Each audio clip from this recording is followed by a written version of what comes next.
Okay, so you have to capitalize the J. You capitalize my balls. All right. That's fucking stupid. Okay. Sorry, I'm trying to get this goddamn fucking laptop to work. How is my audio, by the way? Listen, man, your audio is great. This is just this is fun. I'm not gonna lie, it's like a 7 out of 10, but I can hear you. So We ready? Yeah.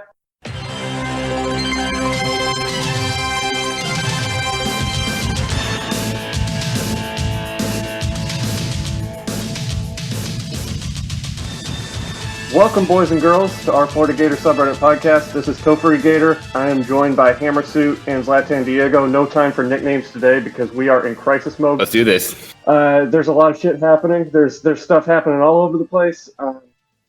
Cade Mays just got his transfer waiver to Tennessee denied, which is very funny. Man,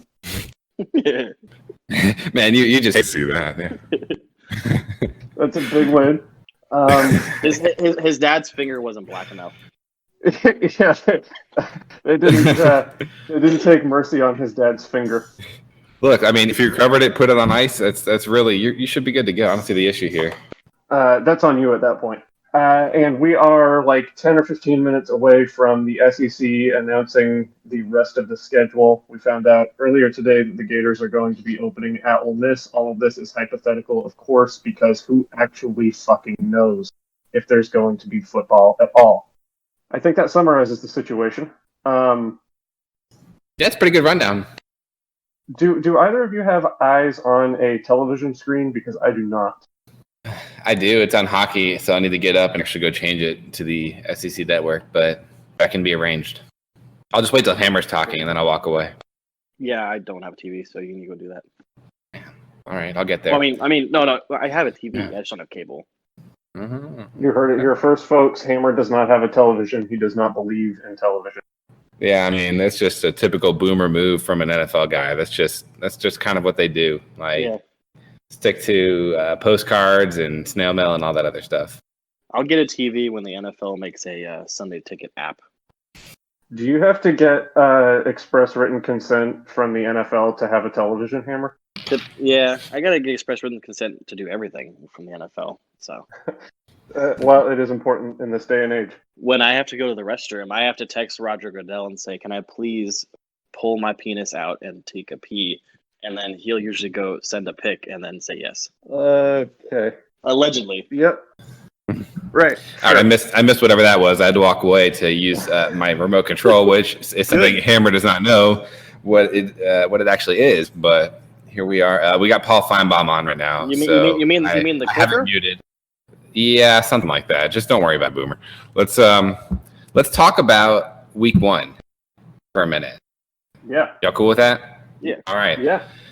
We have, because basically there's 2 things. Week 1 schedules we haven't covered yet, and then one more thing. We had practice for the first time today. And there's a couple of very small notes that have come out, and I'm sure more will trickle out as we move on. And maybe some big news too that we haven't hit on yet. We'll get there. Week 1, Florida at Ole Miss, as was mentioned earlier. That's not unexpected. It's really funny, actually.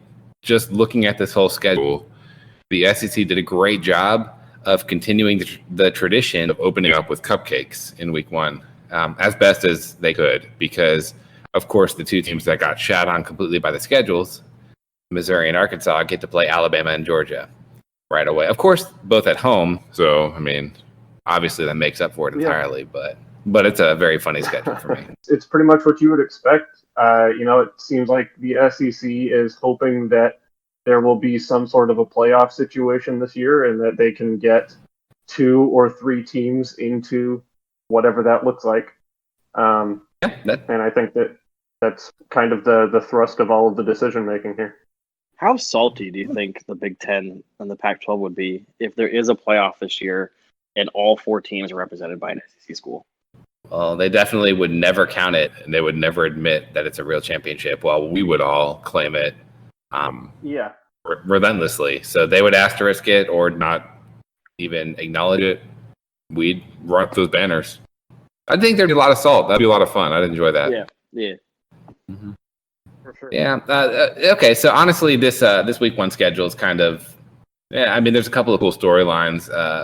The Tennessee at South Carolina, I guess, is probably the best game. Just kind of an even game, I would say. The Georgia at Arkansas one, they get to play their old coach Sam Pittman. I guess you could call that a storyline. You got to do something to make a 40-point slaughter palatable. Kentucky at Auburn, actually, to me, might be the best game from week one in terms of just pure, like. That would be two maybe solid or decent teams playing, whereas Tennessee South Carolina is going to be this just ugly shit show. I think both very evenly matched. I agree. Yeah, like Pruitt at Muschamp, week one. We're accidentally going to produce like a black hole with that game. Like we barely got training camp. Yeah, no spring practice. Like summer's all weird with their training. I mean, players are showing up out of shape everywhere. It's going to be ugly. So it'll be 2-0 in triple overtime. Muschamp's going to love it. Like that. Like Champ's going to be smiling the whole game. He's not going to be yelling. He's going to be so happy. It's 2-0. Look at all these punts. Fuck yeah. He's walking around with a big old boner. Like he'll still smash it, but smash it with a smile. They have Vanderbilt at Texas A&M. Nobody cares. Is that everybody? Mississippi State at LSU. I'd say it's going to be a slaughter because Mississippi State should be garbage this year, but LSU's going to be garbage compared to expectations. So I think it'll be close, and LSU will still win by a couple of scores. What are you talking about, man? LSU has the second coming of Joe Burrow as their new quarterback. That's what all the LSU fans are telling me. Well, yeah. That one random who? No, like legitimately, I have no idea who. Yeah, no. What? I don't think I know either. I think this is what they keep telling me. Well, I'm sure he's fantastic, and I'm sure that he will do just as well as Burrow without Joe Brady running the show too. So it should be great. Yep. You said it's on SEC Network? You said. That's what I have on the TV. I'm assuming I could actually check. I guess. Okay. I pulled up my YouTube TV. I do pay for YouTube TV. Oh man, you see, I'm going to be ruining shit for you. Okay, well during this dead space, we have 5 minutes left until this amazing reveal of everybody's been waiting for this, right? And it's obviously not going to change once we get it. This is it. They're gonna drag this shit out, dude. It's gonna be like the bull selection show, but like hell yeah. It's like hell all right, yeah, it is. Arkansas's week 2 game is coming right up after these 30-second long commercials, and then they go to the commercials, and then they come back and they're like, "Did you guys hear about Cade May's dad's finger? Well, let's go see what's going on in Tennessee now." And it's like, wait, you didn't even show us Arkansas's week 2 game, but like we know because no one gives a fuck. Like it's just they're making this huge deal. Like the actual tweet is when you realize the full SEC schedule is released in 1 hour. Like, is that okay? So maybe I'm reading it wrong. Maybe it's within the hour, like an hour away from releasing. I read it as they're going to take a full hour to release it, and I'm thinking that's not really special. These kids are dancing though; they're dancing up a storm. I feel like the only way that there's going to be any drama with this is if they somehow announce that like Florida and Georgia is being played like in Georgia or some shit. Like, God, kill me. Yeah, nobody wants that. Georgia says they want it. They don't actually want it. They just want to bitch. They have a lot of rage built up over not having any championship games since 1980, so they have to get it out somehow. What's up, Toph? Toph's back, maybe. One more thought. We have 4 minutes left until Judgment Day, and we had practice today, and there were some reports out that 4 big-time players did not make it to practice and could potentially be sitting out the year. Now, there's nothing verified on that second part. I think some of that might have been maybe just assumed. I'm not sure. Mullen didn't actually confirm anything like that, but the players are 3 of our top receivers returning in Kadarius Toney, Trevon Grimes, and Jacob Copeland, and then Zach Carter, defensive tackle. So it's going to be an interesting year. I don't think all of them will fit, but some of them might. And I know I've mentioned this in multiple places before, but anyone who sits this season, unless they're like elite, like Justin Fields, Trevor Lawrence, you know what I'm talking about? Like, unless they're like the top tier players, NFL teams are going to tear them apart in evaluation. Like that's the one thing that doesn't make sense to me, but to the hierarchy of the NFL front offices is that players who sit out, like players who are sitting out in the NFL, are getting shit on right now. Like you're talking about like a dude who might, and I'm saying might, have a 4th round grade right now, and Kadarius Toney is going to sit out this season. Yeah, those teams are going to go fuck that guy, and they're not even going to draft him. Like there's like it's just, it comes down to like they feel that people who opt out don't actually have the love for the game, and I have never seen anything else ding a player than a NFL scout thinking that they don't have a love for a game. Like, you guys would be surprised how many people get dropped down boards because they don't think they're passionate enough playing football. It's stupid. I don't agree with it, but it's just, I don't know. It's like, out of all those players, I mean, it makes sense too. Like, yeah. I mean, you don't want to make a hire that's just going to leave. Like the one guy for San Francisco, that linebacker, and he had like this amazing Borland, I think, Chris Borland. Yeah, Chris Borland. Just a balling year. I mean, he just killed it. And then he's like, "Yeah, I'm done. I don't want to get like my head rattled up." And it's just devastating to lose that. Yeah, like just like I totally respect that. Like, dude, take care of yourself. If you don't want to like get CTE or whatever, like take care of yourself. Yeah. But it's like. But teams are so wary of people who are gonna like. It's so dumb that it's like these are the same guys who would get mad if you like don't wear masks in the front office. but like oh, you're sitting out a season because you don't want to get hurt. Fuck you. Like, it's very annoying. But I mean, I understand it. But like, I think those guys are making a bad move. Well, you think? I mean, you're saying bad professional move and maybe that's not factoring in as much. Yeah, yeah, like if it's a personal decision, they don't want to get sick and they don't want their families to get sick or anything, like I totally respect that. And I totally respect them making the decision to sit out too. Like, I've said it before. If Kyle Trask is like, hey guys, I don't want to get, my great grandma, Judas sick or whatever, so I'm going to sit out this season, and I would respect that. I mean, I'd be bummed out as a fan, but as a human being who could probably die if he got coronavirus, I totally respect it. I just don't know if it's a good professional move for them to do so. So yeah, I agree, and I think it's not as much of a bad move by somebody like Zach Carter, because he still has another year of eligibility after this if he wanted to use it, and he's the kind of guy who, like, big guys who can like move quickly and disrupt an offensive line like that are such an asset that he's somebody who can come back and play his way into a good draft situation. But man, if you're Kadarius Toney, like, this is it, dude, and you're already like, you've got a hard ceiling based on the fact that you're about 5'8" and can't stay healthy for more than 2 consecutive games.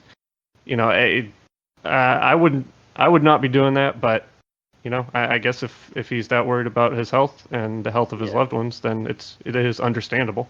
Yeah, like Grimes, obviously, what the hell? Oh no, Jesus! All right, back natural. Okay. Anyways, but like Grimes, fuck, I can't do it now. Grimes, obviously, is a senior. The Hammer Soup. What did I tell you about podcasting before turning in your homework, young man? I'm sorry. This segment has been brought to you by Spencer's Beef Jerky or some shit. I don't know. Jerky. Oh my! What the fuck? Okay. All right. Let's circle back to what I was trying to say. It was Grimes. I feel like can still be drafted even if he does sit out a season, because I think he's talented enough, and if he shows up, which I think he will, at the if there's a combine, he will probably be one of those top performers at the combine in terms of every part of the game. I think he'll be okay, but everyone else, even like Carter, will probably be fine. But Copeland, if he comes back, then sure, whatever, it doesn't matter. But Toney's like, I don't even think he's going to get drafted anyway. So I think him sitting out a season is just him saying, "Hey, I want to focus on my rap career rather than football, and I don't want to get hurt anymore." Well, at the same time, if he's not getting drafted, does it really matter? Like, why not take care of yourself? Like, he's always hurt, like you said. Just make sure he's healthy going in, and then he can just try and make a roster the exact same way he would have beforehand, just by training. Is that crazy? No, yeah, I do think that he's probably an example of what Hammer was talking about with GMs and front office people doubting a player's love for the game, because it seems like he just isn't really focused on football. Like, it's kind of not really his first concern. I mean, we saw that a couple years ago where he spent all offseason like making beats or whatever and pretending to be a rapper, and it's like he just doesn't seem to be focused on football. So yeah, it makes sense. He's not going to get drafted either way, so I guess fuck it. I think you have it flipped around, and he's actually a rapper pretending to be a football player. Maybe that's it. Yeah. Yeah. Hopefully for his sake, that's the case. Yeah. Anyways, we have the show on right now. They're going over the week 1 schedules. All right, week two has been released. We have an update here. The second game for Florida is Will Muschamp in South Carolina at Florida. Okay. All right. Okay. Do we want to discuss it, or do you want me to mention some of the other games while they're up on the screen? Auburn and Georgia will be good. Auburn at Georgia. That's kind of the big one right there. I guess A&M and Alabama, I guess, is decent. I don't buy it. Always like that game has been hyped up since Johnny Manziel won in 2012, and since then it's been within single digits like once. It gets hyped up every year as some big event. Just stop trying to make it happen. Stop trying to make fetch happen. Mm-hmm. Auburn, Georgia should be fun. So we have, by the way, apparently Georgia's quarterbacks, neither of them has been cleared yet to practice. Daniel's coming off a knee injury from last year, and then I guess Jamie Newman is rehabbing some foot thing. So it should be interesting early on. Week 3, they're flying through this apparently. Okay. Week 3, we have Florida at Texas A&M. Oh. With the big game being Tennessee at Georgia. I mean, I think That's Florida the Texas big A&M game? would be a big game, to be honest with you. Yeah, what'd you say? Florida Texas A&M seems like the bigger game to me. Well, I'm just saying, like, other big games that are kind of right. going on Yeah. there. Yeah. I mean, it's a rivalry, right? Tennessee at Georgia, kind of. I guess. The most Yeah. important most important game that week though is Alabama Ole Miss. Mm-hmm. Oh yeah, the coach who can, well, not the coach, I guess the team who can be Saban the most, except for Auburn, who they randomly rise to the occasion. I don't know how. I just need bad team. I need Lane Kiffin to like have his quarterback say very loudly Nick Saban's daughter when he's hiking the ball. It would just be absolutely incredible, and I'd love to see that. Yeah. That is an interesting aspect. I bet we're going to be able to hear what people are saying on the field this year. Interesting is one way to put it. Do we want to know? Yes, we do. Yes, absolutely. Hell yeah. Okay, week 4 is big. There's a lot of big games, man. It's going to be a hard year. Week 4, we have LSU at Florida. So we got back-to-back West monster opponents. I guess monster opponents. I mean, there's not going to be an easy stretch here. So it's just like hearing it being laid out like this is like, oh, yep. Sheesh. Especially one at a time. You really get to stuff. enjoy it. Georgia at Alabama. Yeah, I missed that one. God, I hope Alabama wins by 50. So Georgia is getting Bama and Auburn before us. So hell yeah, let's beat the hell out of them. Yeah. Well, then we're going to assume they finish the season, but they're probably going to cancel the season by the time we get to Georgia. Georgia's going to escape us. Yeah. They're trying to run from us. They're scared. They're going to keep Georgia on the same weekend, I would assume. That's going to be Halloween weekend, probably. So that'd be, I guess, because this is October 17th, so we have 2 weeks. Did they have a bye week built in? I can't remember. I think so. Do we even know? I think there's one. I think there is one built in. I'll find out. Maybe it'll be now. Week 5 coming up. All right, let's see. Looks like some bye weeks this week, but we have Missouri at Florida. I guess there's a couple teams on bye. I only see 5 games total. I think your stream's faster than mine. This is going to be really interesting for the listeners who will have already had this information like 12 hours ago by the time this goes out. We need to have better reactions. This is a reaction show. We got to be like, oh my God, okay. Missouri. Right, yeah. All right. Step it up, guys. Okay. I'm telling you the games. All right. Tennessee's gonna get fucked by Alabama this week. Yeah. And we need some really horrible hot takes, the immediate reaction you have, and then you have time to think on it, and you're like, oh wait, that's kind of a dumb thing. So we'll get there. Missouri, are they supposed to be even semi decent this year? Does it matter? They always play us. It's so that's stupid. True. Like it doesn't matter how talented they are for whatever fucking reason. Missouri's team just always plays as well. I think this Yeah, is we a haven't got- complete transition year for them. This is weird not having Kentucky already. We Oh, have yeah. a bye week the following week. So October 31st is not Florida, Georgia. We have bye week. And I can almost guarantee you that means we'll have Florida, Georgia the following week. Yeah. I would bet Yeah. some big money on that. Yeah, Georgia and Florida would have both said if we're playing in Jacksonville, it's going to be a bye week before that. Does Georgia have a bye week? Yeah, they do. They're out. Yep. This is so- we have LSU at Auburn is the big game that week. Okay. But yeah, Florida and Georgia are on a bye. I don't know who was on a bye week the previous week. It might have been Alabama or LSU Auburn for all I Ole Miss at Vanderbilt actually would be kind of interesting. It's like the two worst teams from both divisions. Aren't they? Is that Was. that's the permanent cross division for those teams, isn't it? Yeah, that's their annual opponent. It's hard to think that anybody could possibly be worse than Arkansas. I just can't see them improving enough to. I don't know. Arkansas could lose every game this year. Yeah, it's going to be rough. I think Sam Pittman's going to be like the next great coach. He's going to win like 10 championships at Arkansas. Yeah, sure, but this year he's definitely going to lose every game. I really hope they give him like a chance. Like he deserves like a 4-year leash for having to start in this bullshit. Well, and if he recruits at the level he's recruiting at, like he'll put together if he's like even a decent coach, he'll put together a solid contending team. Like I don't know if they'll ever win the West. I mean, you're going up against Alabama and LSU every year, but Saban's got to retire eventually, and LSU's overrated. So I'll buy it. I'd buy it. I feel like Saban's just gonna like remove his head and put it in a fish tank and put it on a body like in Futurama. You know, if Auburn considered themselves real fans, they would have already removed Saban's head.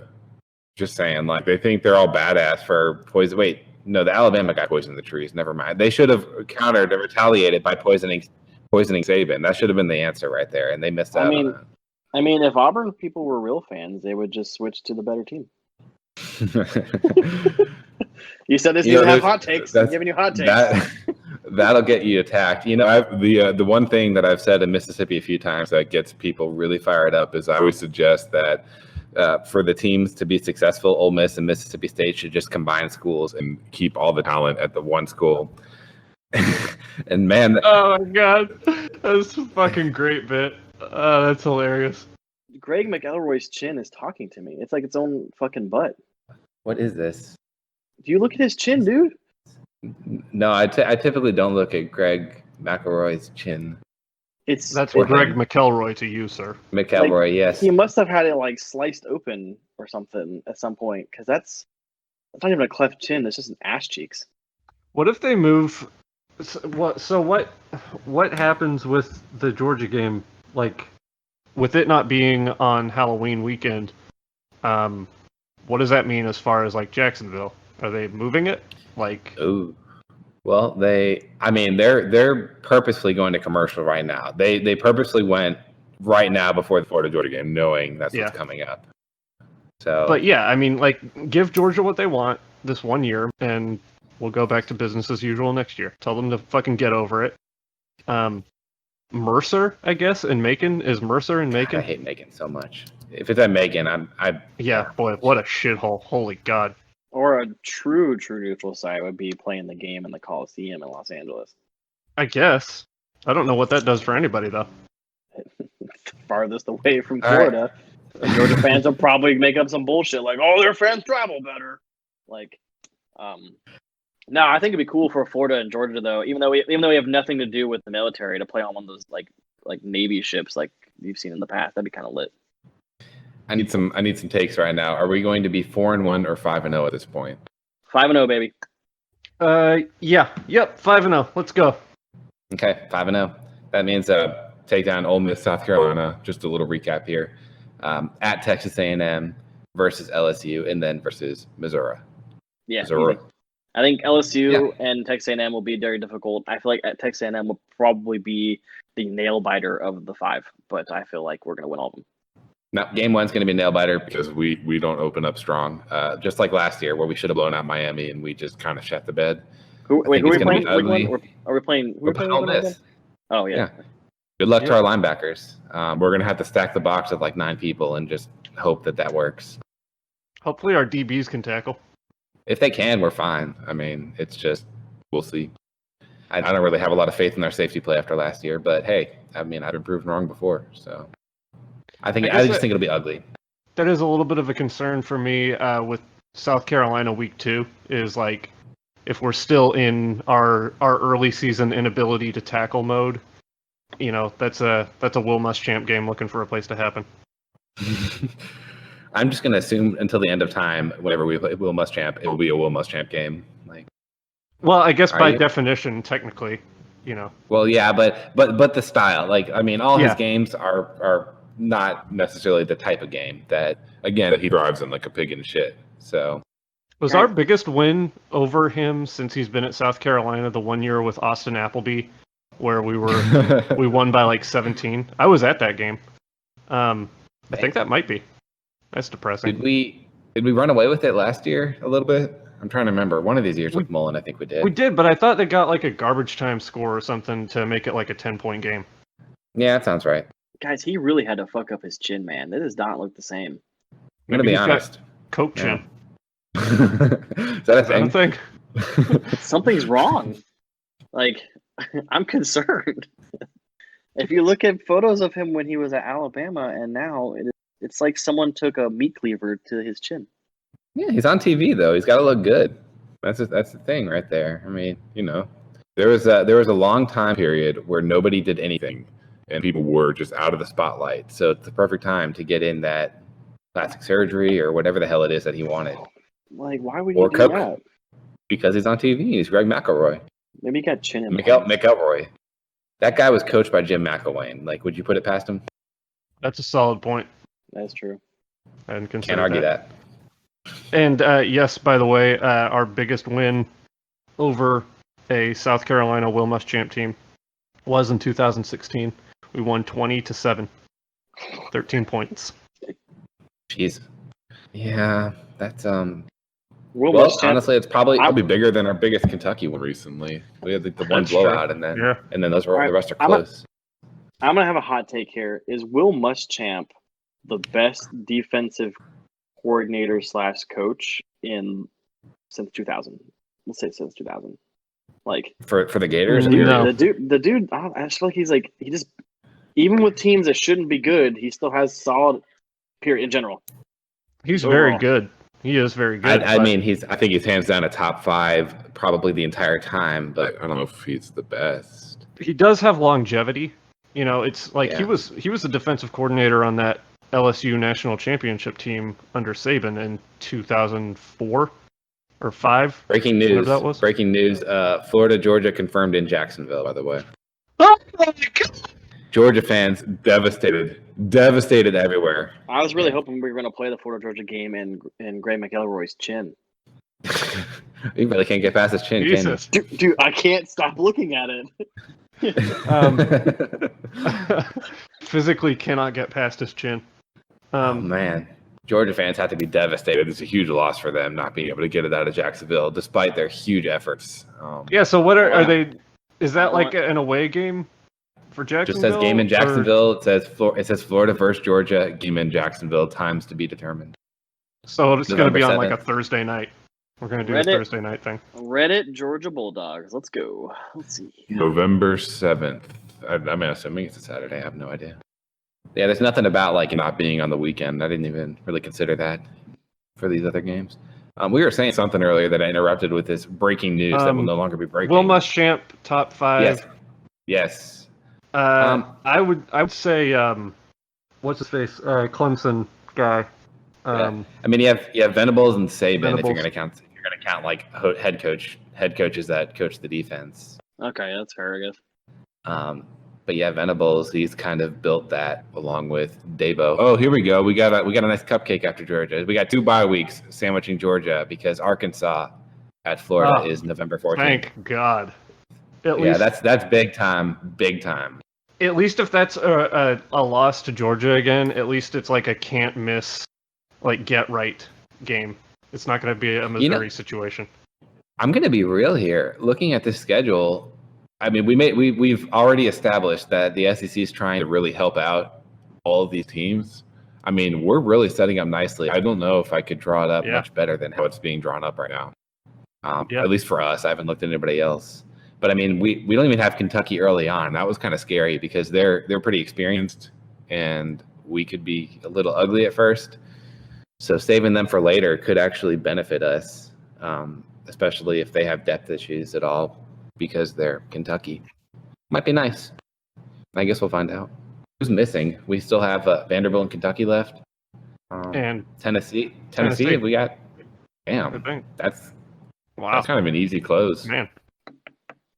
Our schedule isn't that bad considering it's all SEC games. That's Oh man, if they put here's nightmare scenario. They put Tennessee as the closer, and we pull some 2001 shit where we're like undefeated. We're going to the national championship, baby, and then there they are, the turd in the pudding, the fly in the ointment. They're probably gearing up towards that. They really would love it because they're going to have Alabama-Auburn in the last week, and that seems like a good counter to it for the East, where it's like a fun game for everybody else, but obviously not for us. Yeah. Man, they just announced the next one, and I actually forgot Vanderbilt, I think. Florida at Vanderbilt, yeah, week 9. Yeah. This will be the first time in the past 5 trips, or maybe 6 trips to Nashville that I won't be at that game. I mean, I'm assuming there won't be. If that game happens, there won't be fans there. Probably a safe assumption. I think Vanderbilt's one of the teams that's kind of pushing for. Was that because of coronavirus? Because Nashville doesn't have anyone that cares about Vanderbilt. Yeah, I mean, I guess either way it works. Mm-hmm. Yeah. So this pretty much makes it a lock in my mind that we play Kentucky next. Let's see, week 10. Yep, Kentucky at Florida, which what that leaves. Oh God. Whoa, we actually, this is November 28th, so I was off. We have Auburn at Alabama this week, which is interesting. And then that's the LSU at Texas A&M game. So this is basically rivalry week because we have Tennessee at Vanderbilt too.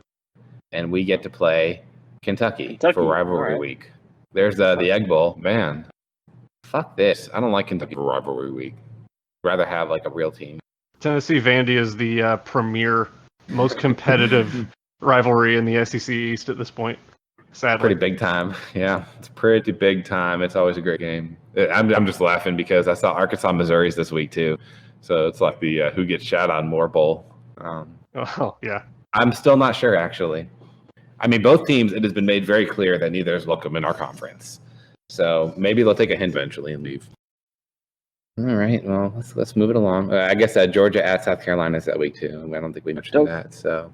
How the fuck does this guy know I'm trying to take a picture of his chin? I thought you were saying gin at first, like the drink. No, I'm like trying to take a picture of McElroy's crazy ass butt chin. And after all this, you damn well better tweet out some stuff when we drop this podcast so that people can see the tin for all its glory, because everyone's going to be really wondering what you're looking at. And here it is, the official Florida at Tennessee. That thing moves when he speaks. It really doesn't look that bad. It looks like he's gotten some sun or something like that, like his face a little swollen. When he speaks, though, it like opens up, like it's like flapping like a fucking bird. Got that kind of like that drinker's face almost, like he's put down a bit too much over the summer. Yeah. Like heavy whiskey. And that's kind of the. But then, like compared to what he looked like in college, guys, I'm serious. It's a doll head, like receding hairline, high forehead situation going on. It's a weird. And the chin pussy is a little weird. Yeah. Dude got chin implants, I guess. Yeah, you just showed another picture. And y'all can decide. Well, okay, he's lost some weight, it looks like. Like, I don't know. It's hard. I see what you're saying. I don't know how you notice this. Like, I don't remember people's chins that well. But it is. Hammer is a chin man. Guys, it is moving while he talks. Look, you like what you like. You can't control that, okay? This has changed from revulsion to attraction. Oh my god! Yeah, it's moving when he talks. Oh, it's moving when he talks. I'm like the Rex Ryan of chins. I mean, we thought he was horrified, but and they brought on Kirk Herbstreit to close it out and settle us all down at the end. God, Kirk Herbstreit's so fucking extra. He's always posting with a picture of his jersey behind him. Like, dude, you fucking sucked. That's why you're an announcer. So, on that note.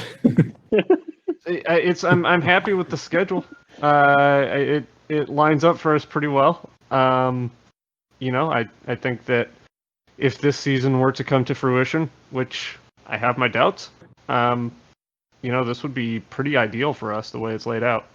Yeah, I legitimately don't know if we could have drawn it up much better than this. If we're talking about, hey, what's the best way that we can do this to get through this season unscathed? This builds it up the right way. I mean, there's going to be heavy games early on, but I like it. Yeah, so this is fun. We can now overanalyze this, discuss it heavily until any sort of change happens in the next week or two, and we can then move on to analysis of that change. And this should be fun. We can keep this going for a while. Yeah, we've got some material to draw from here, and hopefully this particular recording that we're doing right now is actually recording. Man, the last one is so good.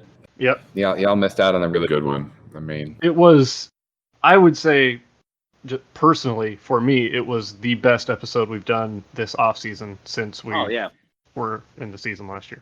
That episode is like the Nick Saban, and the one that we're doing now comparatively is like Will Muschamp. It's just that's how much better it was than everything else. It's fine.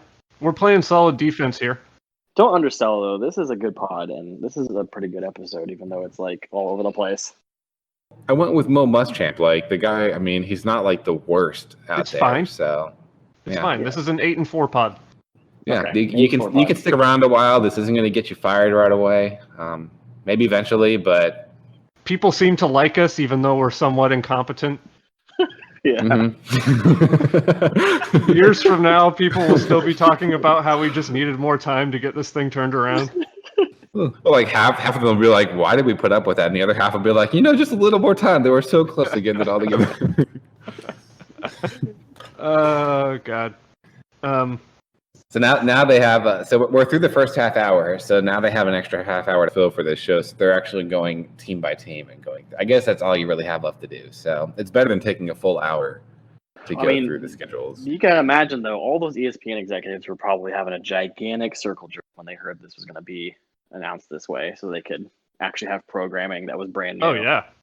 Like, here's a question. Is there a time when all those ESPN execs are not circle jerking? Like, I feel like it'd be harder to find them not doing it than to find them circle jerking over something. That's probably a good point. It's funny, like the SEC has handled this whole thing so much better than the Big Ten. Like, even irrelevant as to the merits of canceling or not canceling the season at this point, just because, like, they're still finding a way to get viewership and get entertainment out of the process of slowly annihilating this season. Exactly. Like they are trick-truthing it the right way. Like they're slowly taking things away in a perfect amount of like, okay, and you know what? Our fans are going to be let down the right way.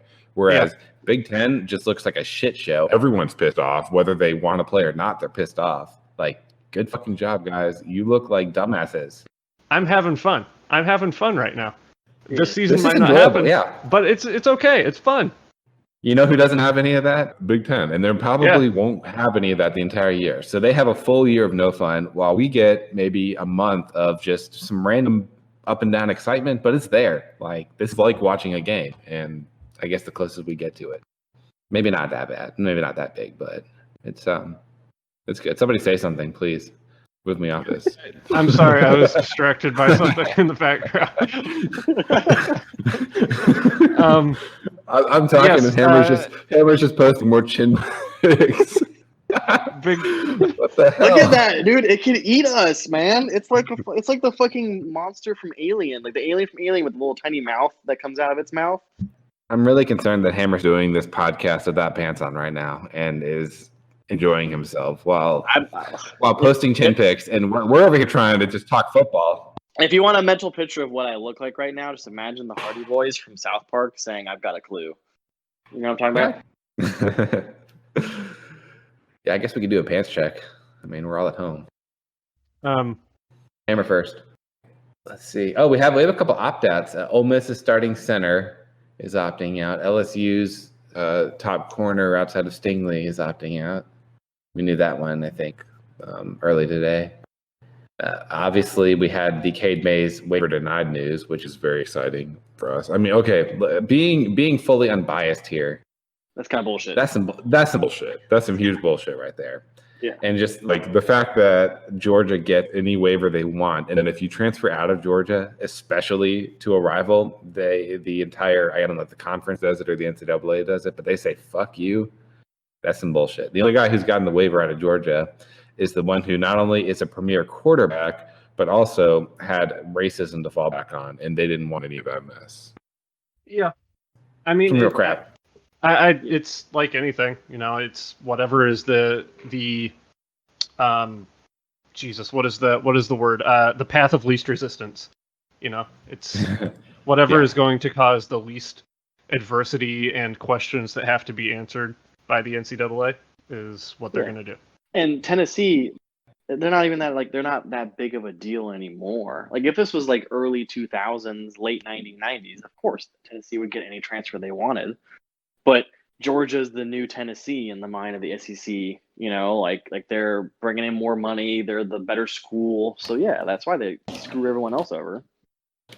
All right, I'm pulling something up right now because I think this is actually really funny.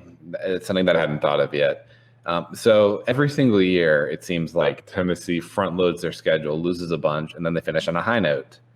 Well, this year they get to finish with Florida, and I'm trying to pull up their full schedule right now. I don't know why it's so hard to find here. Yeah.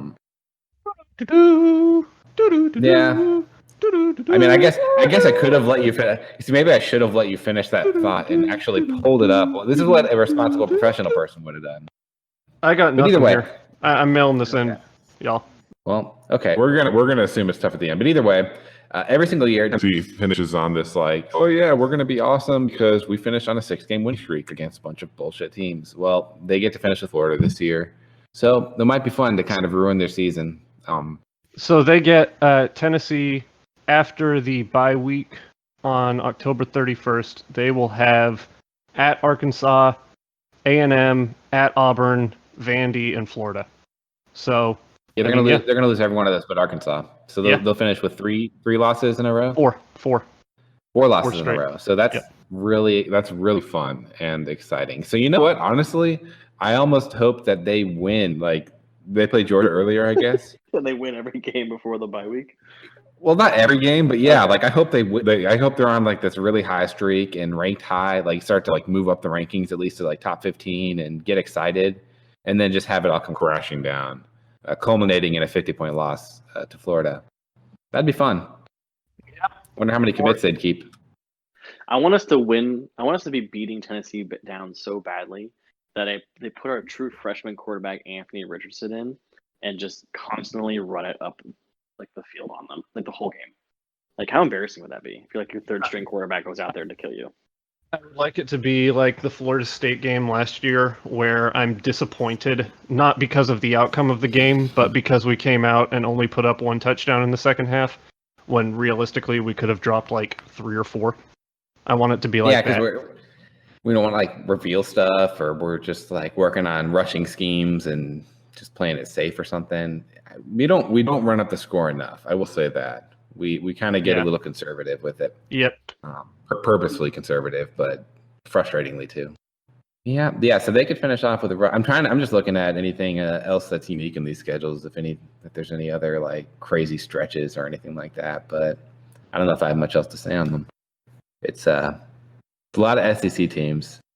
It's tough because like sometimes you get to see like, oh well, there's Oklahoma thrown in the middle of it, and that makes it kind of stand out a little more. Yeah, I mean I'm excited for this possibility of this season. I mean, if this goes, this is going to be a lot of fun. It's going to be a lot of fun to not have like filler games, 100% the season is happening. I'm just going to go with it until I'm proven wrong. Okay? Well, do we want to put percentages on it right now as of how we're feeling on August 17th at 6:30 p.m. Central Time? I mean, we can. I guess so. I mean, if you don't want to, if you feel like that's too negative.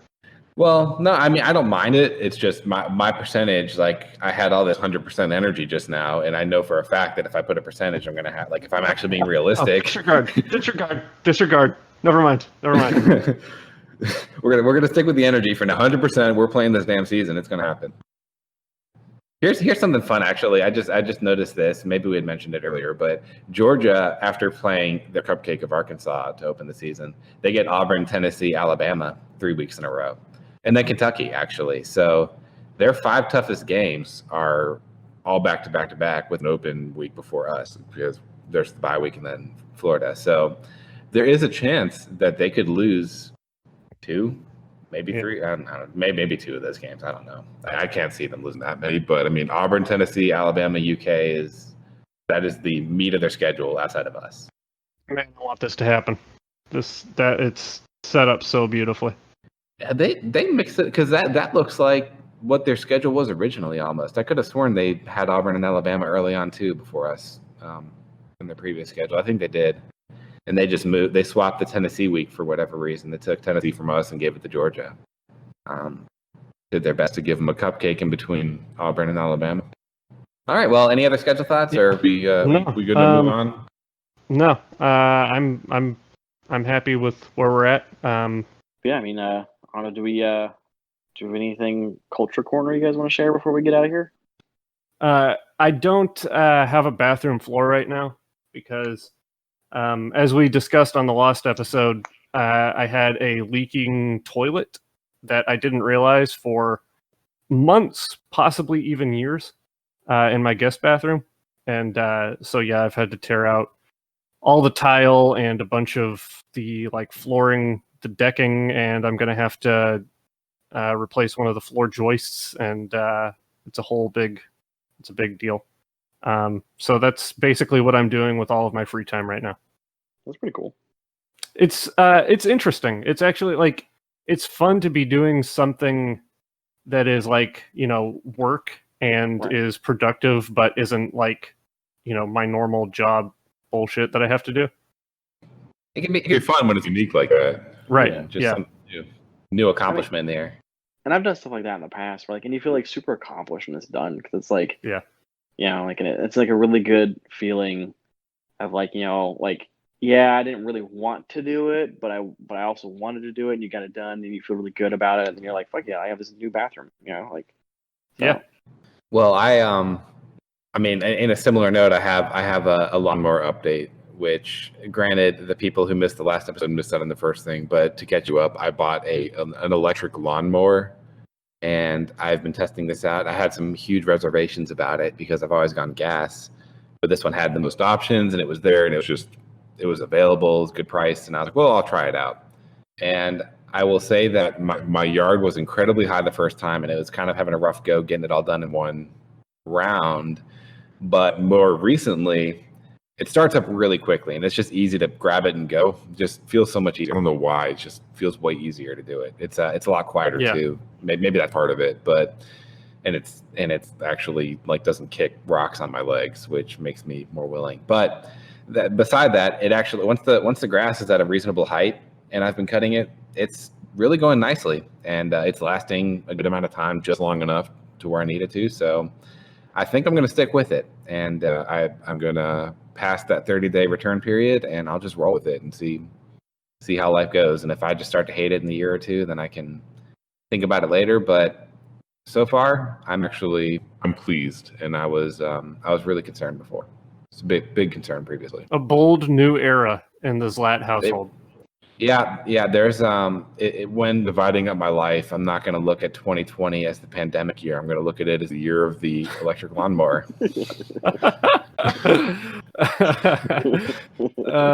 Yeah, I think they're going to add that to the Chinese calendar. In between Year of the Dragon and Year of the Dog, it's going to be Year of the electric lawnmower. Everybody should really get on this. Yeah. That's funny. Well, I don't have anything really similar to you guys. Well, I did actually went and took some classes on how to plate food better. So very soon I'll be posting even nicer looking photos of food, and took some cooking classes of stuff I didn't know how to make, and also some baking classes. So I'm gonna try to experiment with baking now, and see if I can make that work. So I'm kind of excited. I think it'll be pretty cool to learn how to bake things, and I want my food to look like you're sitting at a 5-star restaurant. So that's what I'm trying to aim to do. Nice. That's really cool. That's actually sounds like a lot of fun. Actually, again, just like you mentioned, Toph, that's like a nice change of pace, just something different, learning a new skill and trying something out.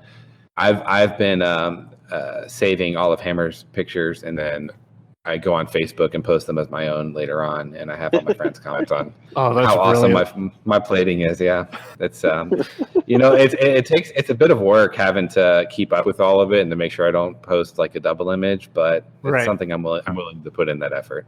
I'll make sure that when I take photos in the future that my reflection isn't in anything, and that it's strategic so that it looks like it's in your home for you. I'll do it for you. You should really stamp your logo on it or something. Yeah, We'll work on that. I'm gonna make a nice, like, really big charcuterie board, but I'm gonna have it ingrained with Zlatan Diego at the bottom of it. Every time I make food, I'm gonna plate my food on my charcuterie board for you. Man, that's fun. Maybe I'll buy that for you. That's the least I could do, right? Yeah. I mean, if you're gonna make it, then you can just go ahead and make it. Actually, that's cool too. Saves me some money. One more thought here. This is going to be just reiterating a point that's been made multiple times, but I was just looking at it some more. Back to the schedule just for a second. Sorry for bringing it up again, but I was looking at Alabama's schedule, and obviously we could have predicted this, but despite having a relatively tough schedule for what they would normally have, granted they added cupcakes, they have done this perfect job of alternating every single tough game with a cupcake. They start with Missouri, which is garbage. Then they go to A&M. Okay, that's tough. Back to Ole Miss, again, a garbage team. Georgia.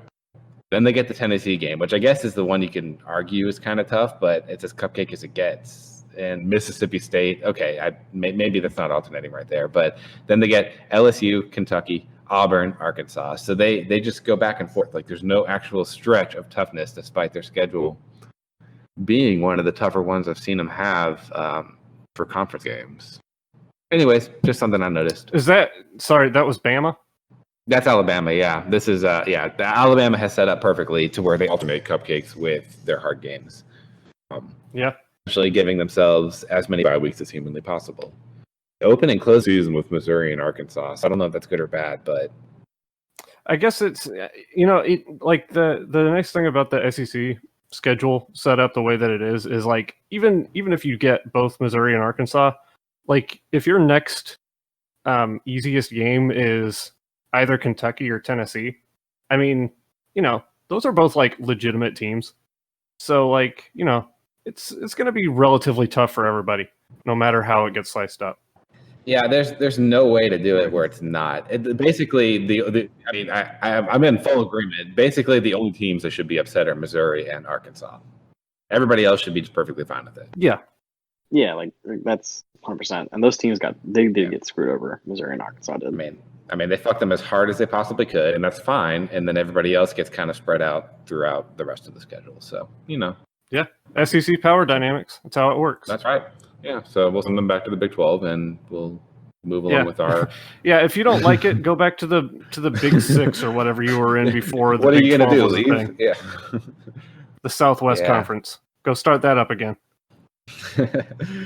They might. All right. Is that all for us? Yeah, I have a pizza coming in a few minutes. I think pepperoni and green peppers. So I'm pretty pumped about that. Nice. Congrats. Yeah. Big day. Okay. Well, on that note, we're going to wrap it up. Thanks for listening. Go Gators. Thank you. Go Gators. Go Gators. Review it. Review it. Review it.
rub one out now.